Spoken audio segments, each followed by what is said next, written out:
వి gold trusted gold buyers తాకట్టులో ఉన్న బంగారాన్ని విడిపించి ఈ రోజు ఉన్న మార్కెట్ ధరకే కొనబడును. మరిన్ని వివరాలకు సంప్రదించండి 77107720. నమస్తే సార్. ఏంటి సార్ 3 రోజుల పాటు మీ పాదయాత్ర మొదలు పెట్టారు, ఏంటి ప్రధాన కారణం? ప్రధాన కారణం ఏముంది, గత సంవత్సరం అయింది. సంవత్సరం రోజుల్లో ఇవాళ రాష్ట్రంలో ఆరోగ్య వ్యవస్థని పటిష్టపరిచే దిశగా ఎక్కువ ప్రయత్నాలు చేస్తూ ఉన్నాం. కాబట్టి నియోజకవర్గం వైపు పెద్దగా దృష్టి సాధించే అవకాశం కలగలేదు. అయితే మా కూటమి నాయకులు, కూటమి కార్యకర్తలు నిరంతరం ప్రజల మధ్యలో ఉంటున్నారు, ప్రజల సమస్యలు తెలుసుకుంటూ ఉన్నారు.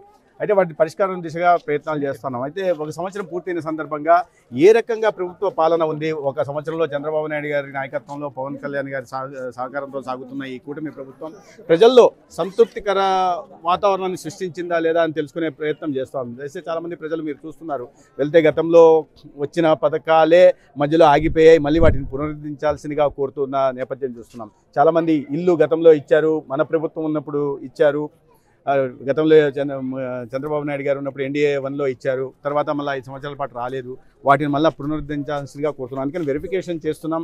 ఎక్కడెక్కడ గతంలో ఇచ్చిన పట్టాలను బలవంతంగా లాక్కున్న ధర్మవరంలో మరీ ప్రత్యేకంగా రాష్ట్ర వ్యాప్తంగా ఆ పరిస్థితులు చూసాం, ధర్మవరంలో మరీ ప్రత్యేకంగా ఆ పరిస్థితులు కూడా నెలకొన్నాయి. అయితే అందుకని సచివాలయ సిబ్బందిని కూడా తీసుకెళ్లి అక్కడెక్కడే వాటిని పరిష్కరించే దిశగా చూస్తున్నాం.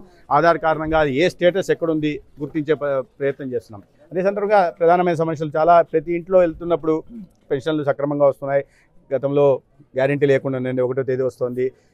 2 బిడ్డలు 3 బిడ్డలు ఉన్న వాళ్ళకి కూడా తల్లికి వందనం వస్తుంది, సంతోషకరంగా ఉన్నారు. తర్వాత ఇప్పుడు రైతులకు సంబంధించి పట్టణ ప్రాంతంలో ఉన్నా కానీ వాళ్ళ గ్రామాలు నుంచి వచ్చిన వాళ్ళు కాబట్టి అది కూడా ప్రారంభం అవుతుందని చెప్పి సంతృప్తికరంగా ఆర్టీసీ కూడా ప్రారంభం అవుతుంది. గ్యాస్ ఇది కూడా చాలా సంతృప్తికరంగా ప్రజలు చెప్తున్నారు, మాకు గ్యాస్ డబ్బులు కూడా పడ్డాయని. అయితే ప్రధానంగా ఇప్పుడు ప్రజల నుంచి ధర్మవరం పట్టణంలో ఇది, ఎందుకంటే కొన్ని పట్టణాలకు మాత్రమే నియోజకవర్గాలకు సంబంధించిన విషయం చేనేతల విషయం.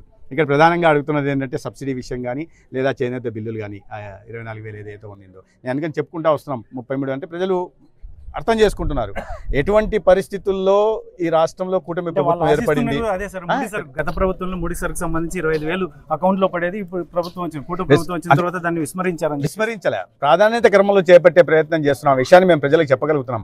33,000 కోట్ల పెన్షన్లు ఇవి ఒక్కసారిగా 10,000 కోట్ల పెన్షన్లు పెంచగలిగినప్పుడు, ఒక్కసారిగా 10,000 కోట్లతో తల్లికి వందనం ఇస్తున్నప్పుడు వీటిని కూడా పూర్తి చేస్తామన్న విశ్వాసం వాళ్ళకు ఉంది.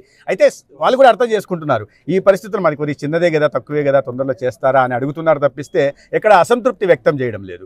ఇంత పెద్ద పెద్ద కార్యక్రమాలు చేసిన ముఖ్యమంత్రి గారు ఈ చిన్నది చేయలేరా అనే విశ్వాసం వాళ్ళకు ఉంది. అందుకని చెప్తున్నాం, 2-3 నెలల ప్రాధాన్యత క్రమంలో ముందు ఏంటి ప్రాధాన్యత, సామాజిక భద్రత కోసం పెన్షన్లు ఇవ్వడం, తర్వాత పిల్లల చదువు వాళ్ళ భవిష్యత్తు కోసం తల్లికి వందనం ఇవ్వడం, తర్వాత మహిళలకి ఇంట్లో వారి ఖర్చు తగ్గించడం కోసం దీపం పథకాన్ని పెట్టడం, అమలు చేయడం, అవన్నీ జరుగుతున్నాయి. కాబట్టి ఇప్పుడు రైతాంగాన్ని కూడా ఇచ్చే పరిస్థితుల్లో వస్తున్నాం కాబట్టి అన్నదాత సుఖీభావ కేంద్రంతో పాటు ఇచ్చే ప్రయత్నంలో ఉన్నారు కాబట్టి అర్థం చేసుకుంటాం. అంత పెద్దవి చేస్తున్నప్పుడు ఈ చిన్నవి చేయలేరా అనేది అయితే స్వాభావికం. అడుగుతారు, గతంలో వస్తున్నది కాబట్టి అడుగుతున్నారు. అది తొందరలోనే వాటిని కూడా నియోజకవర్గంలో మీ పాదయాత్ర అయితే మాత్రం ఏదైతే ఉందో మీ కూటమి నాయకులు ధర్మవరం నియోజకవర్గంలో 3 మధ్య సయోధ్య లేని సమస్యల పరిస్థితుల్లోనే ఈరోజు ఈ పాదయాత్ర నిర్వహిస్తున్నారు అని చెప్పేసి ఒకటి వాదన ఉంది. దీని మీద ఏం చెప్తారు? సయోధ్య లేకపోతే ఒకరు విభిన్న పునాదుల మీద, సైద్ధాంతిక పునాదుల మీద నిర్మితమైన పార్టీలు ఇవి.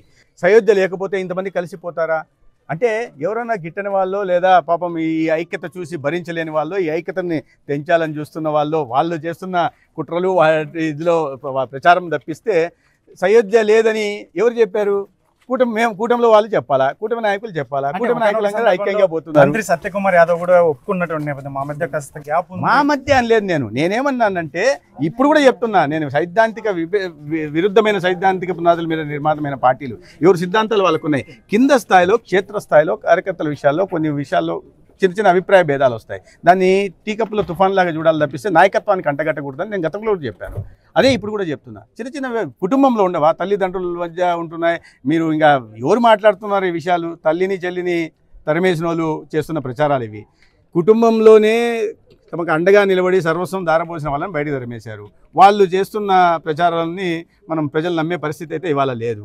కాబట్టి సయోధ్య విషయంలో ఈ వైఎస్ఆర్ ఐక్యత విషయంలో వైఎస్ఆర్సీపీకి సంబంధించిన నాయకులు ఎంత తక్కువ మాట్లాడితే మంది. ముందు మన వెనకాల గురువింద గుంజ మాట్లాడడం బాగుండదు.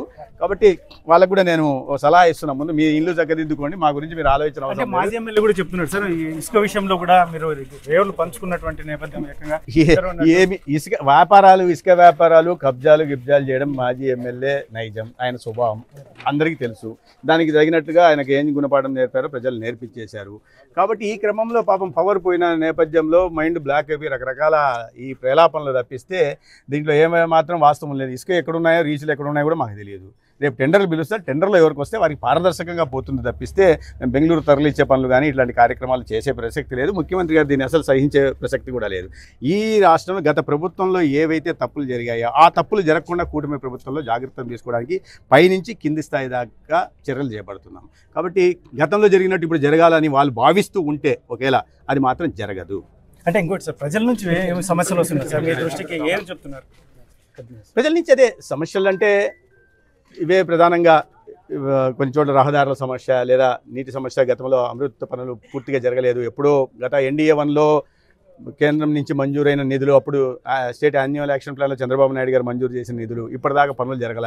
5 సంవత్సరాలు పూర్తిగా పడకేసాయి. వాటిని మళ్ళీ పునరుద్ధరించాల్సిన అవసరం ఉంది. ట్యాంకులు నిర్మించకపోవడం వల్ల మంచినీటి సరఫరా కాస్త ఆలస్యం అవుతూ ఉంది. పంపుల ద్వారా నేరుగా సప్లై చేయాల్సిన పరిస్థితి వస్తుంది. ఆ ట్యాంకులు నిల్వ చేయగలిగితే ఈ సమస్య తీరుతుంది. ఇప్పుడు 3 రోజులకు 4 రోజులకు ఒక్క చోట వాటర్ వస్తున్నాయి. కొన్ని ప్రాంతాల్లో రోజు వస్తున్నాయి, కొన్ని ప్రాంతాల్లో 2 రోజులు వస్తున్నాయి. పరిస్థితుల్లో చాలా మార్పు తీసుకొచ్చాం. దాన్ని ఇంకాస్త మెరుగుపరచాల్సిన అవసరం ఉంది. ఆ దిశగా ప్రయత్నాలు చేయడం కోసమే ఇవాళ సమస్య మాకు తెలుసు, ప్రధానమైన సమస్యలు తెలుసు. కానీ ఇంటింటికి వెళ్ళి వారి వ్యక్తిగత సమస్యలు, ఎవరికైనా పెన్షన్ రావట్లేదా, లేదా ఇంటికి సంబంధించిన పట్టాకు సంబంధించిన సమస్యలు ఉన్నాయా, లేదా ఎక్కడైనా ఆరోగ్యపరమైన సమస్యలు ఉన్నాయా, ఇటువంటి వాటిని గుర్తించడం కోసం ఇంటికి వస్తున్నాం. ప్రధాన సమస్యలు తెలుసు, వాటిని గుర్తించాం. ఆ పరిష్కారం దిశగా ఇప్పటికే ప్రయత్నాలు మొదలుపెట్టాం. సార్, ప్రధానంగా ఒకటి జరుగుతున్నది. మీరు వైద్య శాఖ ఆరోగ్య మంత్రిగా ఉన్నటువంటి నేపథ్యంలో ఇక్కడ ఏదైతే ఉందో ధర్మవరం నియోజకవర్గం పిహెచ్సిలో మీ మార్క్ ఎక్కడ కనిపించట్లేదు. అక్కడైతే చాలా పరిస్థితులు మాత్రం అలాగే ఉండిపోయాయి అని చెప్పేసి ఒకటి. దీని మీద మీరు ప్రత్యేక దృష్టి ఏమైనా పెట్టే అవకాశం ఉంది? ఖచ్చితంగా ప్రత్యేక దృష్టి పెట్టాం. మార్పు జరిగింది కనుక 2 BPHల నిర్మాణం కూడా అయిపోయింది. తర్వాత ఇప్పుడు 100 పడకలు 150 పడకల ఆసుపత్రిగా కూడా అప్గ్రేడ్ చేయబడింది. కొత్త ఆసుపత్రి భవనం నిర్మాణం జరుగుతుంది. రాష్ట్రంలో ఏనాడు లేని CKD పేషెంట్లు పట్టించుకోకపోతే ధర్మవరం పట్టణంలోనే 10 పడకల డయాలసిస్ సెంటర్ కూడా ఏర్పాటైంది. సో ఇవన్నీ ఆరోగ్య శాఖ మంత్రిగా ఇవి చూపిస్తున్న మార్కు. పైగా దీనికి ఇంకోటి, ఇప్పుడు రాబోయే రోజుల్లో ప్రతి గ్రామాల్లో కూడా విలేజ్ హెల్త్ క్లినిక్లు ఏవైతేనో ఆయుష్మాన్ ఆరోగ్య మందిర్లు, వాటి నిర్మాణం కూడా సొంత భవనాల నిర్మాణం జరుగుతుంది. ఇప్పుడు గతంలో కాంట్రాక్టర్లు PSCలు మంజూరు అయితే వాటిని వదిలేసి వెళ్ళిపోయారు. ఆ కాంట్రాక్టర్ పారిపోయారు. ఇప్పుడు గుర్తించి ఆ వర్కులు టర్మినేట్ చేసి వాటిని కడుక్కుంటూ రావడానికి కొద్ది సమయం పడుతుంది. కాంట్రాక్టర్ పారిపోయాడు, మీరు టర్మినేట్ చేయకుండా ఇష్టారాజ్యంగా చేయడానికి లేదు. ఎంక్వైరీ చేయాలా, ఎంక్వైరీ చేయాలి, నోటీస్ ఇవ్వాలా, నోటీస్ సర్వ్ చేసిన తర్వాత టర్మినేట్ చేయాలా, ఇవన్నీ చేశాం. ఇప్పుడు ఎక్కడన్నా నిలిచిపోయిన భవనాల నిర్మాణం కూడా పూర్తి చేస్తున్నాం. ఇప్పుడు తొందరలోనే టెండర్లు పిలిచి ఈ భవనాల నిర్మాణాన్ని కూడా ప్రారంభం చేస్తాం. అయితే ఆరోగ్యపరంగా ఏ నియోజకవర్గానికి కాదు, నేను ఒక నియోజకవర్గానికి పరిమితం కాదలుచుకోలేదు, రాష్ట్ర వ్యాప్తంగా మార్పు తీసుకొచ్చాం. అందుకని మీరు IVRSలలో చూస్తుంటే రాష్ట్ర వ్యాప్తంగా సంతృప్తికరమైన మార్పు వచ్చింది. OP సర్వీసులు 8% పెరిగాయి, IP సర్వీసులు 17% పెరిగాయి, అవినీతి 61% నుంచి 40% వచ్చింది. ఇదేదో పెద్ద మార్పు అని నేను అట్లే, కానీ ఒక సంవత్సరంలో ఈ ప్రతికూల పరిస్థితుల్లో కూడా ఈ మార్పు తీసుకురాగలిగాం. మరింత సానుకూల వాతావరణాన్ని తీసుకొస్తాం. ఒక ప్రక్షాళన చేసే దిశగా కూడా ప్రయత్నాలు చేస్తాం. సార్, ఫైనల్గా సార్, గత ప్రభుత్వంలో కూడా ఎమ్మెల్యే ఇంటింటికి తిరిగినటువంటి నేపథ్యం, ఆ పాదయాత్రకి ఈ పాదయాత్రకి వేరియేషన్ అంటే ఏం చెప్తారు? రాజకీయాల్లో మేము ఏ పార్టీ, తెలుగుదేశం అయినా భారతీయ జనతా పార్టీ అయినా, నిత్యం ప్రజాక్షేత్రంలో ఉంటాం, ప్రజల సమస్యలు వెళ్తున్నాం. దానికి పబ్లిసిటీల కోసం మేము ప్రయత్నం చేయాలి. అందరూ చేస్తున్న రాజకీయ క్షేత్రంలో పనిచేస్తున్న ప్రతి కార్యకర్త చేస్తున్న పని. మీరు వెళ్తుంటే ఇప్పుడు మా పట్టణ అధ్యక్షులు పరిస్థితి సుధాకర్ గారు ప్రతి చోట పలకరిస్తున్నారంటే అర్థం ఏంటి? ఎందుకు చేస్తున్న చిన్న కార్యకర్తను కూడా పలకరిస్తున్నారు ప్రతి ఒక్కరు, ప్రతి ఇంటి దగ్గర. అంటే వీళ్ళు నిత్యం ప్రజాక్షేత్రంలో ఉన్నారు. వీళ్ళు చేయండి అక్కడికి ఇక్కడికి తేడా ఏంటంటే కేవలం పెట్టుకొని యూట్యూబ్లలోనో లేదా వాటిలోనో లైవ్లు పెట్టుకొని వాటి వల్ల ప్రచారం చేసుకునే ప్రయత్నం చేశారు. అది బయట రాష్ట్ర వ్యాప్తంగా ఏమైనా ప్రచారం జరిగిండొచ్చు, కానీ ఇక్కడ క్షేత్రస్థాయిలో పరిస్థితులు ప్రజలకు తెలుసు. ఇక్కడ ఏ రకంగా దేనికోసం చేశారో యాత్ర, మీరు ఏ ఇంటి తలుపు కొట్టి అడిగినా గతంలో జరిగిన గుడ్ మార్నింగ్లు దేనికోసం చేశారంటే ప్రజల సమస్యల పరిష్కారం కోసం కాదు, సైట్లు ఎక్కడ ఉన్నాయో కనుక్కోవడానికి, ప్రభుత్వ భూములు ఎక్కడ ఉన్నాయో తెలిసి, వివాదాస్పద భూములు ఎక్కడ ఉన్నాయి, కుటుంబ సభ్యుల మధ్య తగాదా ఉన్న భూములు ఎక్కడ ఉంటున్నాయో, లేదా ఒక గ్రామీణ ప్రాంతాల్లో అయితే అటవీ భూములు ఎక్కడ ఉంటున్నాయో, వీటిని దేవాదాయ భూములు ఎక్కడ ఉంటున్నాయో గుర్తించడం కోసం. గుర్తించిన తర్వాత ఏం జరిగేది అనేది మీరు పోయి అడిగితే తెలుస్తుంది. వాళ్ళ రెవెన్యూ సమస్యలు ఎక్కడ పోయినా రెవెన్యూ సమస్యలు అడుగుతాయి. ఏంటంటే గతంలో లాక్కున్నారు, పీక్కున్నారు. ఇది పరిస్థితి. ఇప్పుడు కూడా నాకు ఇస్తున్న బలవంతంగా లాక్కున్నారు. ఒక ముసలావిడ, నేను ఎప్పుడే సర్కిల్ ఇన్స్పెక్టర్ గారు చెప్పాను, ముసలావిడ ఇంట్లో నుంచి 40 సంవత్సరాల నుంచి ఉంటుంది. ఇంట్లో నుంచి ఎవరు అంటే వైసీపీ నాయకులు అయ్యా అంటాను. ముసలావిడ పాపం 75 ఉంటుంది. సిఐ గారికి చెప్పాల్సి ఉంది, పిలిచి మాట్లాడండి, కౌన్సిలింగ్ చేయండి, లేదంటే వాటిని పరిష్కరించండి అని చెప్పి. నిన్న ఒక ఆవిడ వాళ్ళ రూపాయలు వడ్డీ తీసుకున్నారు, వడ్డీ తీసుకెళ్తే వాళ్ళ అబ్బాయి ఆత్మహత్య చేసుకున్నాడు, కారణాలు ఏవైనా కానీ మళ్ళీ వాళ్ళు వచ్చేసి కొత్త బైక్ 2.5 లక్షల రూపాయల బైక్ తీసుకెళ్లారు, కొన్ని నెలలుగా పట్టించుకోలేదు. నిన్న మా దృష్టికి వస్తే 15 నిమిషాల్లో ఆ బైక్ అక్కడికి వచ్చింది. అంటే గతంలో ఇట్లాంటి పరిష్కారాలు అక్కడక్కడే జరిగేవి కాదు. మీరు అనేక ప్రాంతాల్లో వెళ్తుంటే ప్రజల్లో తెలుస్తుంది. వాటిని గుర్తించడం కోసం ప్రధాన సమస్యలు ఎలాగ ఉంటాయి, చిన్న స్థాయిలో వార్డుల్లో, సందుల్లో, గొంతుల్లో ప్రజలు ఎదుర్కొంటున్న సమస్యలు ఏంటి, మౌలికపరమైన సదుపాయాలకు సంబంధించిన విషయం ఏమి కానీ, లేదా వ్యక్తిగత సమస్యలు కానీ, వాటిని తీర్చే దిశగా ప్రయత్నాలు చేస్తున్నాం. గతంలో వీటికి చాలా తేడా ఉంది. ఇప్పుడు పరిష్కారం కోసం మేము చేస్తున్నాం, పబ్లిసిటీ కోసం అక్కడ చేశారు. ప్రజల్ని యూట్యూబ్ ఛానల్లో లేదా లైవ్లలో పబ్లిసిటీ కోసం కాదు, నిజంగా ప్రజల మధ్యకి వెళ్ళి వారి సమస్యలు చేసుకుని పరిష్కారం చేసే దిశగా చేస్తున్నాం. అది కూటమికి వైఎస్ఆర్సీపీకి ఉన్న తేడా.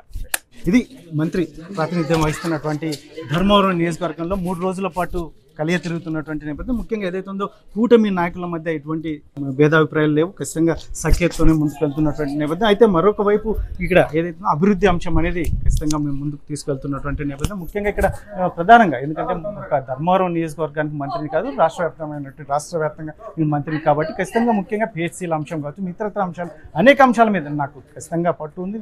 ఖచ్చితంగా ధర్మవరం నియోజకవర్గాన్ని నేను ఏదైతే ఉందో అభివృద్ధి పథంలో ముందుకు తీసుకెళ్తాను. అందులో ముఖ్యంగా ఇక్కడ ప్రజలైతే మంది చాలా విషయాలు, ఎందుకంటే గతంలో జరిగిన పాదయాత్రలకి ఈ పాదయాత్రకి చాలా వ్యత్యాసం ఉంది. ముఖ్యంగా అది స్వలాభం కోసం చేస్తే ఇప్పుడు ప్రజల కోసం చేస్తున్నామని చెప్పేసి మంత్రి సత్యకుమార్ యాదవ్ చెప్తున్నటువంటి నేపథ్యం.